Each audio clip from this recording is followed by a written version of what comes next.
जय श्री हरि विष्णु। राधे राधे। आज की वीडियो में हम आपके लिए श्रावण मास की पुत्रदा एकादशी की व्रत कथा लेकर आए हैं। द्वापर युग में एक बार युधिष्ठिर ने भगवान श्री कृष्ण से पूछा कि हे केशव, कृपया करके ये बताइए कि श्रावण मास की एकादशी का क्या नाम है, उसकी क्या विधि है, इस दिन किस देवता की पूजा होती है और इस व्रत का फल क्या है। तो भगवान श्री कृष्ण ने कहा, हे धर्मराज, आपका प्रश्न अति उत्तम है। श्रावण एकादशी का नाम पुत्रदा एकादशी है। ये सभी पापों को हरने वाली है। इस व्रत में सभी मनोकामनाएं पूरी करने वाले और समस्त सिद्धियों के दाता श्री नारायण भगवान की पूजा होती है। हे जनार्दन, इस समस्त संसार में पुत्रदा एकादशी व्रत के समान कोई व्रत नहीं है। पुत्रदा का अर्थ है पुत्र देने वाली। ये व्रत निसंतान दंपतियों को संतान प्रदान करने वाला है। हे धर्मराज, अब मैं आपको पुत्रदा एकादशी के महत्व से जुड़ी एक कथा सुनाता हूँ। कृपया ध्यान से सुने। एक बार भद्रावती नामक नगरी में सुकेतु नाम का एक राजा राज्य करता था कि पत्नी का नाम सव्या था। राजा के पास धन, वैभव, राज्य आदि की कोई कमी नहीं थी, परंतु उस राजा को कोई भी संतान नहीं थी। इस कारण राजा और राजा की पत्नी दोनों हर समय दुखी और चिंतित रहते थे।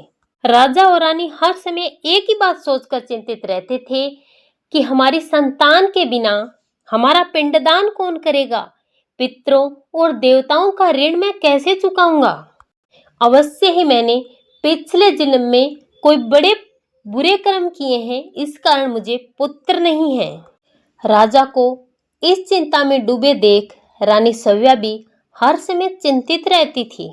एक दिन राजा चिंता में इतने मगन हो गए कि उन्होंने अपने प्राण त्यागने का निश्चय किया, परंतु आत्मघात को महापाप मानकर वे अपने असव को लेकर इसी सोच में डूबे हुए जंगल की ओर निकल गए। वहां अनेक प्रकार के पेड़ पौधों और पक्षियों को देखते हुए आगे बढ़ते जा रहे थे।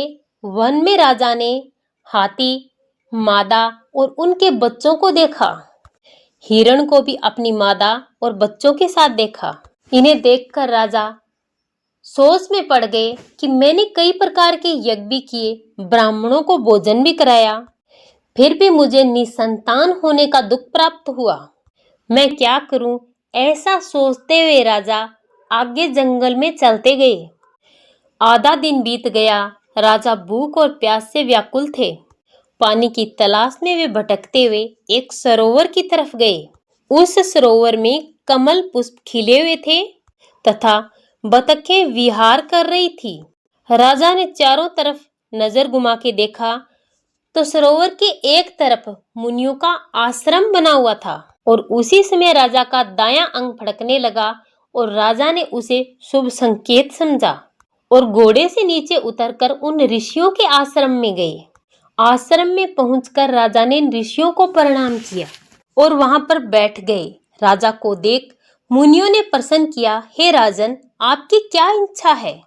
राजा ने प्रश्न किया, महाराज, आप कौन हैं और यहाँ किस लिए आए हैं?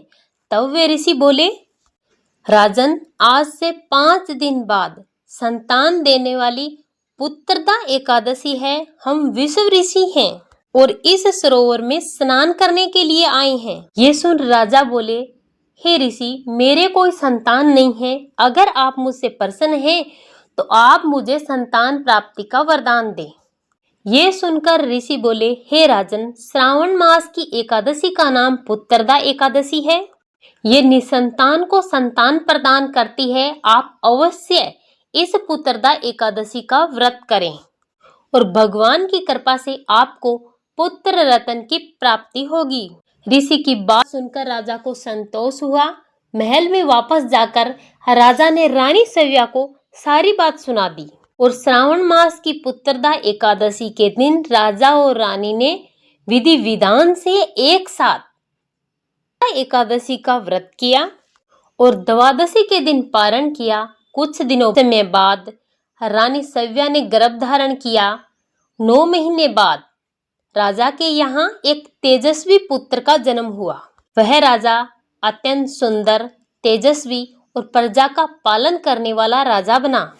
भगवान श्री कृष्ण बोले, हे कुंती पुत्र, पुत्र प्राप्ति के लिए पुत्रदा एकादशी का व्रत अति सर्वोत्तम है। जो मनुष्य इस संसार में पुत्रदा एकादशी के व्रत को करते हैं, कथा सुनते हैं और सुनाते हैं, वे इस संसारिक लोक को त्याग कर भगवान के धाम को प्राप्त करते हैं। उनके सभी पाप नष्ट हो जाते हैं।